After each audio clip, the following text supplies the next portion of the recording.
राजस्थान में सियासी बहरान के दरमियान जयपुर में सियासी सरगर्मियां अपने उरूज पर हैं। जयपुर के होटल फेयरमाइट में कांग्रेस कानून साज पार्टी की मीटिंग खत्म हो गई है। मीटिंग में वज़ीर आला अशोक गहलोत ने कहा कि बीजेपी की साजिश को कामयाब नहीं होने दिया जाएगा। गहलोत ने कहा कि जरूरत पड़ी तो राष्ट्रपति भवन भी जाएंगे। राष्ट्रपति भवन और पीएम की रिहाइशगाह पर धरना देना पड़ा तो वो भी करेंगे। इन्होंने अरकान असेंबली से कहा है कि हमें पहले से ज्यादा मुत्तहिद रहने की जरूरत है। इस दौरान इस पर तमाम मेंबरान ने हाथ उठाकर हिमायत का यकीन दिलाया। गहलोत अब से थोड़ी देर बाद गवर्नर से भी मुलाकात करेंगे। ख्याल है कि असेंबली इजलास के इनेकाद पर वज़ीर आला अशोक गहलोत और गवर्नर में ठनी हुई है। ख्याल है कि अशोक गहलोत असेंबली का सेशन बुलाने की मांग कर रहे हैं, जबकि गवर्नर कलराज मिश्रा का कहना है कि इस बारे में वो कानूनी सलाह व मशवरा कर रहे हैं और वो माहिरीन की राय लेने के बाद ही कोई हतमी फैसला करेंगे।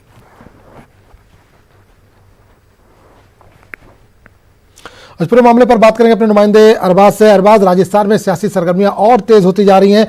आज जो मीटिंग हुई है कैबिनेट की, उसमें क्या कुछ अहम फैसले लिए गए? देखिए, जो मीटिंग हुई है यहाँ पर, जो अरकान असेंबली की अलग से बातचीत की गई, बैठक हुआ, जो कैबिनेट की मीटिंग को एक्सटेंड किया गया शाम के लिए।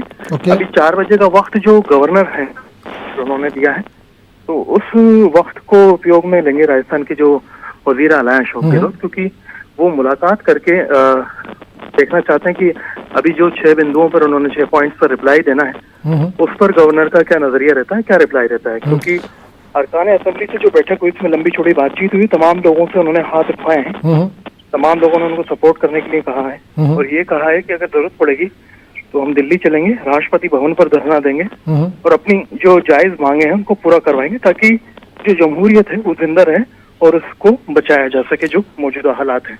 बिल्कुल, जो मौजूदा हालात उसको देखते हुए ये माना जाए कि अभी इतनी जल्दी ये मामला ठंडा होने वाला नहीं है, शांत होने वाला नहीं है। देखिए, ये एक बड़ी लंबी लड़ाई हो गई है। मतलब आप देखिए कि जहाँ देख करके जो भी माहिरीन थे कॉन्स्टिट्यूशन के, सियासत के, तमाम लोग ये कह रहे थे कि बहुत ज्यादा गुंजाइश इस पूरे मामले में नहीं है, लेकिन इन हालात होने के बावजूद भी आप देखिए कि किस तरह की सियासत हो रही है, क्या हालात हैं, क्या उतार चढ़ाव देखने को मिल रहे हैं। क्योंकि अभी अशोक गहलोत रवाना हुए हैं फेयरमाउंट से, वो 4 बजे मिलेंगे गवर्नर से। उसके बाद 5 बजे जो राजस्थान के बड़े अगर देखें जो सियासतदान हैं भाजपा के, उन्होंने वक्त लिया है गवर्नर से।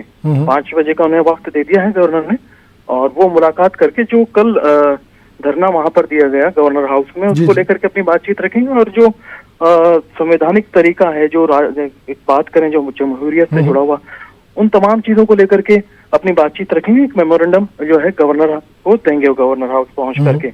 उनका ये इल्जाम है कि जो कल कांग्रेस के एमएलए कर रहे थे वो ठीक नहीं था, और इस तरह से जो घेराव कभी पहले राजस्थान में देखने को नहीं मिला, जो एमएलए पहुंच करके जिन्होंने कभी गवर्नर हाउस में गवर्नर के सामने इतनी नारेबाजी ऐसी कोई डिमांड्स रखी हूँ। तो बिल्कुल अच्छी बात है। अशोक गहलोत लगातार प्रेस कॉन्फ्रेंस भी कर रहे हैं, बात भी कर रहे हैं, मीटिंगें भी कर रहे हैं, तो क्या इस दरमियान पायलट की तरफ से कुछ रद्द-ए-अमल आ रहा है, उधर भी कुछ सरगर्मियां चल रही हैं?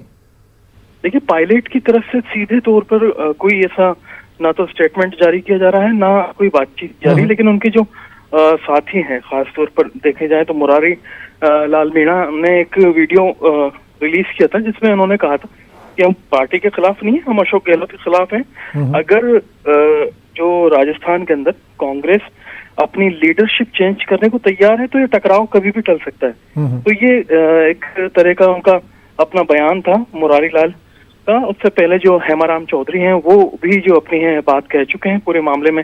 जो पीआर मीणा है, जो गहलोत के खिलाफ आवाज बुलंद किए हुए थे, और उन्होंने जो है पायलट खेमे में दाखिल होकर के सीधे बाकायदा पिटिशनर बने हैं राजस्थान हाई कोर्ट में इस पूरी जो उनकी लड़ाई चली है उस मसले को लेकर के। तो ये लोग इनडायरेक्ट रिप्लाई दे रहे हैं। सचिन पायलट ने खुद ने अभी तक ना तो कोई वीडियो ना कोई ऑडियो इस तरह का रिलीज किया। वो ट्वीट जरूर करते रहते हैं कभी कभार, लेकिन उसमें भी खुल करके बहुत कुछ उन्होंने नहीं कहा है। चलिए, बहुत बहुत शुक्रिया अरबाज इस तमाम जानकारी।